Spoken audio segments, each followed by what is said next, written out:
Welcome to Franken Friday, Mary Shelley's Frankenstein, read by Amber Jones. Sponsored by Gals Guide.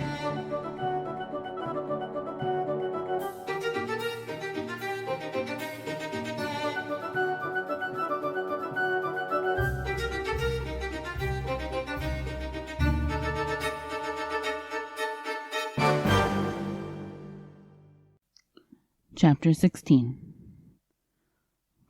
Cursed Creator, why did I live? Why, in that instant, did I not extinguish the spark of existence which you had so wantonly bestowed? I know not. Despair had not yet taken possession of me. My feelings were those of rage and revenge. I could with pleasure have destroyed the cottage and its inhabitants, and have glutted myself with their shrieks and misery. When night came, I quitted my retreat and wandered in the wood, and now, no longer restrained by the fear of discovery, I gave vent to my anguish in fearful howlings. I was like a wild beast that had broken the toils, destroying the objects that obstructed me, and ranging through the wood with a stag-like swiftness. Oh, what a miserable night I passed! The cold stars shone in mockery, and the bare trees waved their branches above me. Now and then the sweet voice of a bird burst forth amidst the universal stillness. All, save I, were at rest or in enjoyment. I, like the arch-fiend, bore a hell within me, and finding myself unsympathized with, wished to tear up the trees, spread havoc and destruction around me, and then to have sat down and enjoyed the ruin. But this was a luxury of sensation that could not endure. I became fatigued with excess of bodily exertion, and sank on the damp grass in the sick impotence of despair. There was none among the myriads of men that existed who would pity or assist me. And should I feel kindness towards my enemies? No. From that moment I declared everlasting war against the species, and, more than all, against him who had formed me, and sent me forth to this insupportable misery. The sun rose. I heard the voices of men, and knew that it was impossible to return to my retreat during that day. Accordingly I hid myself in some thick underwood, determining to devote the ensuing hours to reflection on my situation. The pleasant sunshine and the pure air of day restored me to some degree of tranquillity, and when I considered what had passed in the cottage, I could not help believing that I had been too hasty in my conclusions. I had certainly acted imprudently. It was apparent that my conversation had interested the father in my behalf, and I was a fool in having exposed my person to the horror of his children. I ought to have familiarized the old de Lacy to me, and by degrees to have discovered myself to the rest of his family, when they should have been prepared for my approach. But I did not believe my errors to be irretrievable, and after much consideration I resolved to return to the cottage, seek the old man, and by my representations win him to my party. These thoughts calmed me, and in the afternoon I sank into a profound sleep, but the fever of my blood did not allow me to be visited by peaceful dreams. The horrible scene of the preceding day was forever acting before my eyes. The females were flying, and the enraged Felix tearing me from his father's feet. I awoke exhausted, and finding that it was already night, I crept forth from my hiding-place and went in search of food. When my hunger was appeased, I directed my steps toward the well-known path that conducted to the cottage. All there was at peace. I crept into my hovel, and remained in silent expectation of the accustomed hour when the family arose. That hour passed, the sun mounted high in the heavens, but the cottagers did not appear. I trembled violently, apprehending some dreadful misfortune. The inside of the cottage was dark, and I heard no motion. I cannot describe the agony of this suspense. Presently 2 countrymen passed by, but pausing near the cottage, they entered into conversation, using violent gesticulations. But I did not understand what they said, as they spoke the language of the country, which differed from that of my protectors. Soon after, however, Felix approached with another man. I was surprised, as I knew that he had not quitted the cottage that morning, and waited anxiously to discover, from his discourse, the meaning of these unusual appearances. "Do you consider," said his companion to him, "that you will be obliged to pay 3 months' rent and to lose the produce of your garden? I do not wish to take any unfair advantage, and I beg therefore that you will take some days to consider of your determination." "It is utterly useless," replied Felix. "We can never again inhabit your cottage. The life of my father is in the greatest danger, owing to the dreadful circumstance that I have related. My wife and my sister will never recover their horror. I entreat you not to reason with me any more. Take possession of your tenement and let me fly from this place." Felix trembled violently as he said this. He and his companion entered the cottage, in which they remained for a few minutes, and then departed. I never saw any of the family of de Lacy more. I continued for the remainder of the day in my hovel in a state of utter and stupid despair. My protectors had departed, and had broken the only link that held me to the world.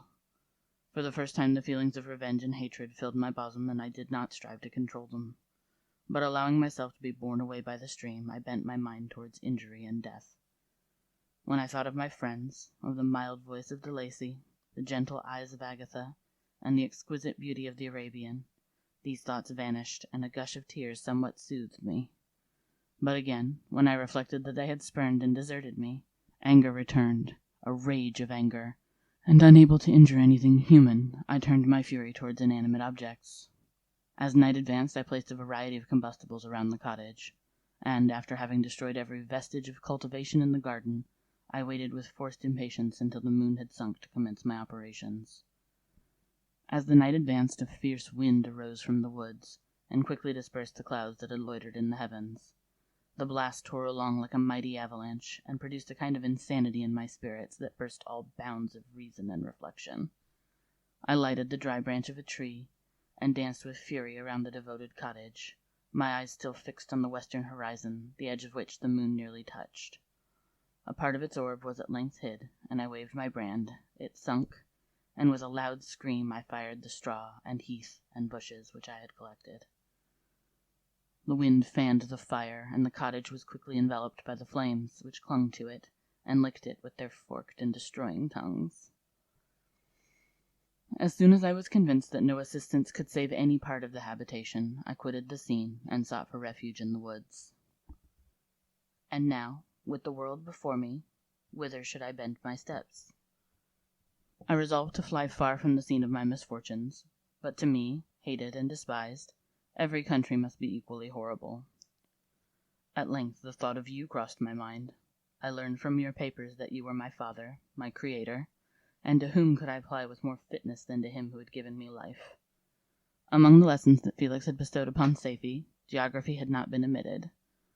I had learned from these the relative situations of the different countries of the earth. You had mentioned Geneva as the name of your native town, and towards this place I resolved to proceed. But how was I to direct myself? I knew that I must travel in a southwesterly direction to reach my destination, but the sun was my only guide. I did not know the names of the towns that I was to pass through, nor could I ask information from a single human being, but I did not despair. From you only could I hope for succor, although towards you I felt no sentiment but that of hatred. Unfeeling, heartless creator, you had endowed me with perceptions and passions, and then cast me abroad an object for the scorn and horror of mankind. But on you only had I any claim for pity and redress, and from you I determined to seek that justice which I vainly attempted to gain from any other being that wore the human form. My travels were long, and the sufferings I endured intense. It was late in autumn when I quitted the district where I had so long resided. I travelled only at night, fearful of encountering the visage of a human being. Nature decayed around me, and the sun became heatless. Rain and snow poured around me. Mighty rivers were frozen, the surface of the earth was hard and chill and bare, and I found no shelter. O earth, how often did I imprecate curses on the cause of my being! The mildness of my nature had fled, and all within me was turned to gall and bitterness. The nearer I approached to your habitation, the more deeply did I feel the spirit of revenge enkindled in my heart. Snow fell, and the waters were hardened, but I rested not. A few incidents now and then directed me, and I possessed a map of the country, but I often wandered wide from my path. The agony of my feelings allowed me no respite. No incident occurred from which my rage and misery could not extract its food. But a circumstance that happened when I arrived on the confines of Switzerland, when the sun had recovered its warmth, and the earth again began to look green, confirmed in an especial manner the bitterness and horror of my feelings. I generally rested during the day, and travelled only when I was secured by night from the view of man. One morning, however, finding that my path lay through a deep wood, I ventured to continue my journey after the sun had risen. The day, which was one of the first of spring, cheered even me by the loveliness of its sunshine and the balminess of the air. I felt emotions of gentleness and pleasure that had long appeared dead revive within me. Half surprised by the novelty of these sensations, I allowed myself to be borne away by them, and forgetting my solitude and deformity, dared to be happy. Soft tears again bedewed my cheeks, and I even raised my humid eyes with thankfulness towards the blessed sun which bestowed such joy upon me. I continued to wind among the paths of the wood until I came to its boundary, which was skirted by a deep and rapid river, into which many of the trees bent their branches, now budding with the fresh spring. Here I paused, not exactly knowing what path to pursue, when I heard the sound of voices that induced me to conceal myself under the shade of a cypress. I was scarcely hid when a young girl came running towards the spot where I was concealed, laughing as if she ran from someone in sport. She continued her course along the precipitous sides of the river, when suddenly her foot slipped, and she fell into the rapid stream. I rushed from my hiding place, and with extreme labor from the force of the current, saved her and dragged her to shore. She was senseless, and I endeavored, by every means in my power, to restore animation, when I was suddenly interrupted by the approach of a rustic, who was probably the person from whom she had playfully fled. On seeing me, he darted towards me, and tearing the girl from my arms, hastened towards the deeper parts of the wood. I followed speedily, I hardly knew why, but when the man saw me draw near, he aimed a gun which he carried at my body, and fired. I sunk to the ground, and my injurer, with increased swiftness, escaped into the wood. This was then the reward of my benevolence. I had saved a human being from destruction, and as a recompense I now writhed under the miserable pain of a wound, which shattered the flesh and bone. The feelings of kindness and gentleness, which I had entertained but a few moments before, gave place to hellish rage and gnashing of teeth. Inflamed by pain, I vowed eternal hatred and vengeance to all mankind. But the agony of my wound overcame me, my pulses paused, and I fainted. For some weeks I led a miserable life in the woods, endeavoring to cure the wound which I had received. The ball had entered my shoulder, and I knew not whether it had remained there or passed through. At any rate, I had no means of extracting it. My sufferings were augmented also by the oppressive sense of the injustice and ingratitude of their infliction. My daily vows rose for revenge, a deep and deadly revenge, such as would alone compensate for the outrages and anguish I had endured. After some weeks my wound healed, and I continued my journey. The labors I endured were no longer to be alleviated by the bright sun or the gentle breezes of spring. All joy was but a mockery, which insulted my desolate state, and made me feel more painfully that I was not made for the enjoyment of pleasure. But my toils now drew near a close, and in 2 months from this time I reached the environs of Geneva. It was evening when I arrived, and I retired to a hiding-place among the fields that surround it, to meditate in what manner I should apply to you. I was oppressed by fatigue and hunger, and far too unhappy to enjoy the gentle breezes of evening, or the prospect of the sun setting behind the stupendous mountains of Jura. At this time a slight sleep relieved me from the pain of reflection, which was disturbed by the approach of a beautiful child, who came running into the recess I had chosen, with all the sportiveness of infancy. Suddenly, as I gazed on him, an idea seized me that this little creature was unprejudiced, and had lived too short a time to have imbibed a horror of deformity. If, therefore, I could seize him, and educate him as my companion and friend, I should not be so desolate in this peopled earth. Urged by this impulse, I seized on the boy as he passed, and drew him towards me. As soon as he beheld my form, he placed his hands before his eyes, and uttered a shrill scream. I drew his hand forcibly from his face, and said, "Child, what is the meaning of this? I do not intend to hurt you. Listen to me." He struggled violently. "Let me go," he cried. "Monster! Ugly wretch! You wish to eat me and tear me to pieces. You are an ogre. Let me go, or I will tell my papa." "Boy, you will never see your father again. You must come with me." "Hideous monster, let me go. My papa is a syndic. He is M. Frankenstein. He will punish you. You dare not keep me." "Frankenstein? You belong then to my enemy, to him towards whom I have sworn eternal revenge. You shall be my first victim." The child still struggled, and loaded me with epithets which carried despair to my heart. I grasped his throat to silence him, and in a moment he lay dead at my feet. I gazed on my victim, and my heart swelled with exultation and hellish triumph. Clapping my hands, I exclaimed, I, too, can create desolation.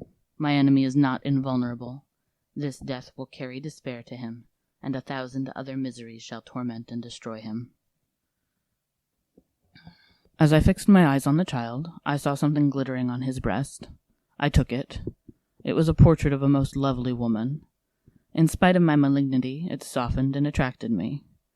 For a few moments I gazed with delight on her dark eyes, fringed by deep lashes, and her lovely lips, but presently my rage returned. I remembered that I was forever deprived of the delights that such beautiful creatures could bestow, and that she whose resemblance I contemplated would, in regarding me, have changed that air of divine benignity to one expressive of disgust and affright. Can you wonder that such thoughts transported me with rage? I only wonder that at the moment, instead of venting my sensations in exclamations and agony, I did not rush among mankind and perish in the attempt to destroy them. While I was overcome by these feelings, I left the spot where I had committed the murder, and seeking a more secluded hiding place, I entered a barn which it appeared to me to be empty. A woman was sleeping on some straw. She was young, not indeed so beautiful as her whose portrait I held, but of an agreeable aspect, and blooming in the loveliness of youth and health. Here, I thought, is one of those whose joy-imparting smiles are bestowed on all but me. And then I bent over her, and whispered, Awake, fairest, thy lover is near. He who would give his life but to obtain one look of affection from thine eyes, my beloved, awake. The sleeper stirred. A thrill of terror ran through me. Should she indeed awake and see me and curse me and denounce the murderer? Thus would she assuredly act if her darkened eyes opened and she beheld me. The thought was madness. It stirred the fiend within me. Not I, but she shall suffer. The murder I have committed, because I am forever robbed of all that she could give me, she shall atone. The crime had its source in her. Be hers the punishment. Thanks to the lessons of Felix and the sanguinary laws of man, I had learned now to work mischief. I bent over her, and placed the portrait securely in one of the folds of her dress. She moved again, and I fled. For some days I haunted the spot where these scenes had taken place, sometimes wishing to see you, sometimes resolved to quit the world and its miseries forever. At length I wandered towards these mountains, and have ranged through their immense recesses, consumed by a burning passion which you alone can gratify. We may not part until you have promised to comply with my requisition. I am alone and miserable. Man will not associate with me, but one as deformed and horrible as myself would not deny herself to me. My companion must be of the same species and have the same defects.